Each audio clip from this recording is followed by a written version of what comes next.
श्री स्वामी समर्थ. जय जय स्वामी समर्थ.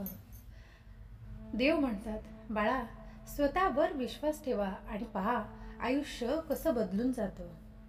यासाठी आपण आज एक प्रेरणादायी कथा ऐकणार आहोत.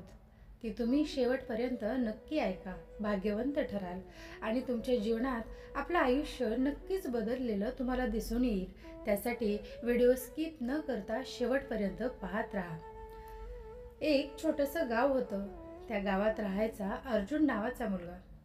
तो गरीब घरातील होता. वडील शेतमजूर, आई दूध विकून घर चालवायची. पण अर्जुनचं एक स्वप्न होतं, मी आयुष्यात मोठं काहीतरी करणार. पण प्रत्येक वेळी त्याला लोक हसून म्हणायचे, अरे, तुझ्यासारखा गरीब मुलगा काय मोठं करणार, शिक्षण करून काय होणार, शेवटी शेतीच करायची ना. अर्जुनाचं मन तुटायचं, पण तो स्वतःशी म्हणायचा, लोक काय म्हणतात ते महत्त्वाचं नाही, माझा विश्वास महत्त्वाचा आहे. अर्जुनने शाळेत नेहमी मेहनत घेतली. 10वीला तो गावात पहिला आला. पण पुढचं शिक्षण शहरात होतं. त्याच्याकडे फी नव्हती. आईने सोन्याची बांगडी घेतली आणि अर्जुनला शहरात पाठवलं. शहरात गेल्यावर जगच बदललं. कोणी ओळखीचं नाही. श्रीमंत मुलं, इंग्रजी बोलणारे विद्यार्थी आणि अर्जुन मात्र साध्या कपड्यांमध्ये. लोक हसायचे, अरे, हा गावठी आहे. एके दिवशी अर्जुनच्या शिक्षकांनी विचारलं, अर्जुन, तू एवढा शांत का असतोस? तो म्हणाला, सर, मला स्वतःवर विश्वास आहे, पण बाकीच्यांना नाही, त्यामुळे मी सिद्ध करेन. शिक्षक म्हणाले, बेटा, जेव्हा तुझा आत्मविश्वास तुझ्या भीतीपेक्षा मोठा होतो तेव्हाच यश तुझ्या पायाशी झुकतं. अर्जुनने कॉलेजमध्ये पार्ट टाइम काम केलं. दिवसा शिकायचा, रात्री काम करायचा. कधी कधी पोट भरत नव्हतं, पण नेहमी प्रामाणिक राहायचा. नेहमी म्हणायचा, माझं स्वप्न मोठं आहे, म्हणून माझे प्रयत्नही मोठे हवेत. एक दिवस कॉलेजमध्ये स्पर्धा चालू झाली. स्पर्धा परीक्षा होती, भाषण स्पर्धा. अर्जुन पहिल्यांदाच लोकांसमोर बोलणार होता. त्याला इंग्रजी नीट येत नव्हतं, पण तो म्हणाला, मी माझ्या मराठीवर, माझ्या विचारांवर विश्वास ठेवतो. त्याने मनापासून भाषण दिलं. विषय होता, आत्मविश्वास म्हणजे काय. शेवटी सर्वजण उभे राहून टाळ्या वाजवत होते. प्राचार्य म्हणाले, तू फक्त भाषण नाही दिलंस, तू प्रत्येकाचं मन जागं केलंस. त्या दिवसापासून अर्जुनला आत्मविश्वासाचं खरं सामर्थ्य समजलं. तो स्पर्धा परीक्षा पास झाला, सरकारी अधिकारी बनला.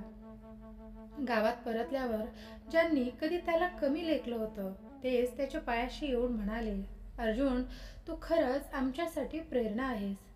अर्जुन हसला आणि म्हणाला, मी काही मोठं केलं नाही, फक्त माझ्यावर विश्वास ठेवला.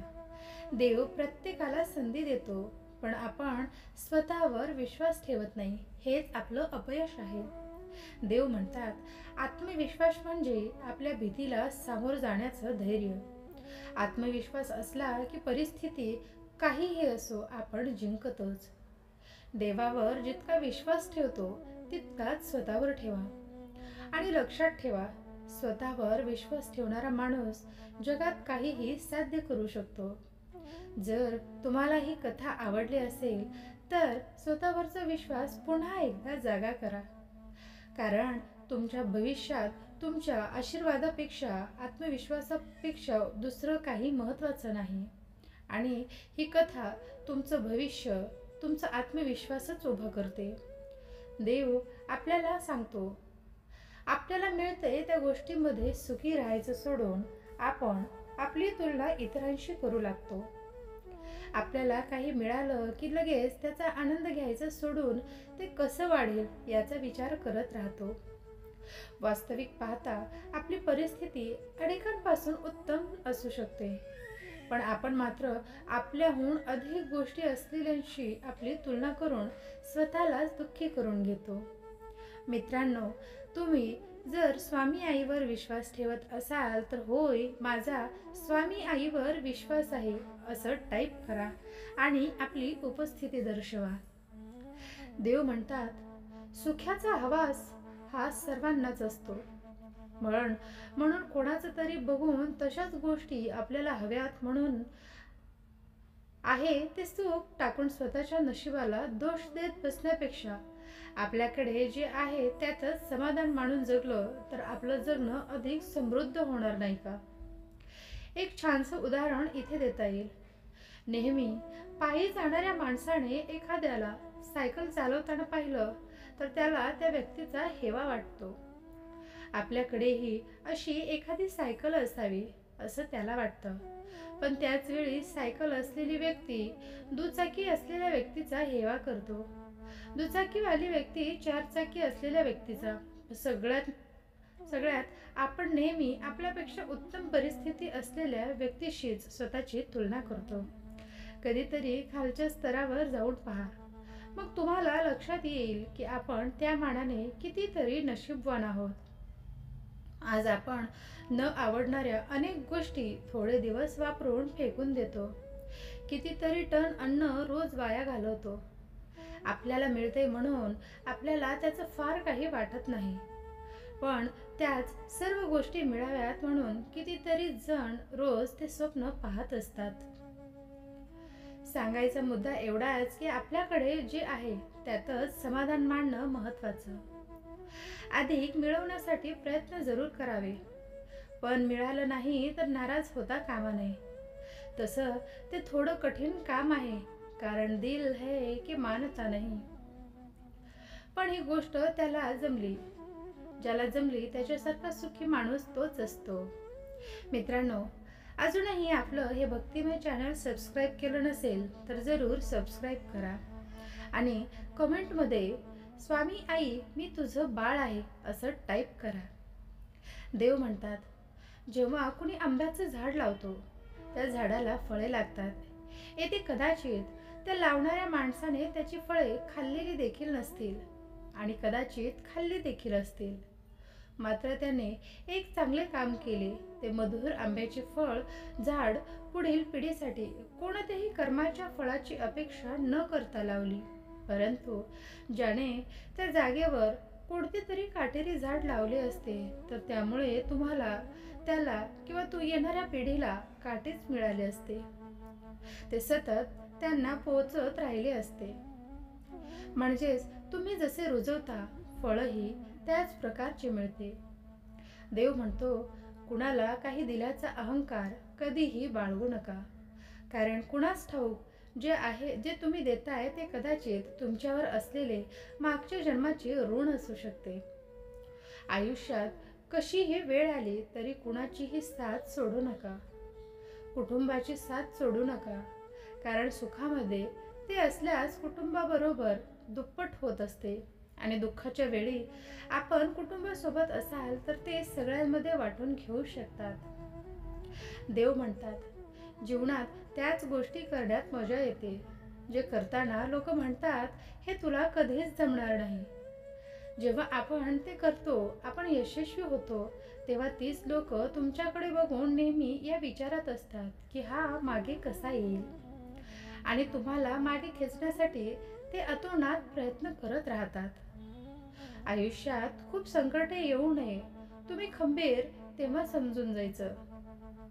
आम्ही तुम्हाला सांभाळून घेतले. विचारांवर लक्ष ठेवा, ते शब्द होतात.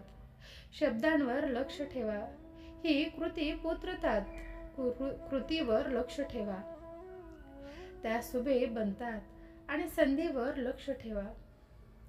आपले चरित्र घडवतात आणि चरित्रावर लक्ष ठेवा, ते आपले भविष्य घडवतात. बाळा, देव म्हणतो, नकारात्मक मनात धरणे सोडा. तुम्ही नेहमी सकारात्मक राहा, अशी देवाची इच्छा आहे. तसे तुम्ही धाडसी आणि धैर्यवान व्हावे, अशी माझी सुद्धा इच्छा आहे. बाळा, देव म्हणतो की कोणत्याही गोष्टीबद्दल चिंताग्रस्त होऊ नका, परंतु प्रत्येक परिस्थितीत धन्यवाद आणि प्रार्थना करून संकट मुक्त व्हा. तुझ्याशी आयुष्यात चमत्कार होणार. बाळा, देव सांगतात, तुमच्या आर्थिक परिस्थितीमध्ये, नातेसंबंधामध्ये, करिअरमध्ये आणि तुमच्या कुटुंबामध्ये एक सकारात्मक बदल होत आहे. स्वामी म्हणतात, जो माणूस हा व्हिडिओ पूर्ण बघणार तो भाग्यवंत ठरणार. बाळा, स्वामी म्हणतात, तुम्ही मला इतरत्र शोधू नका, मी स्वतः तुमच्या जवळ येईल. त्यासाठी तुम्ही या व्हिडिओच्या माध्यमातून मला भेटाल. या चॅनलला सबस्क्राईब करून ठेवा. स्वामी म्हणतात, तुमचा माझ्यावर विश्वास असेल तर नक्कीच कमेंटमध्ये श्री स्वामी समर्थ असं टाईप करा.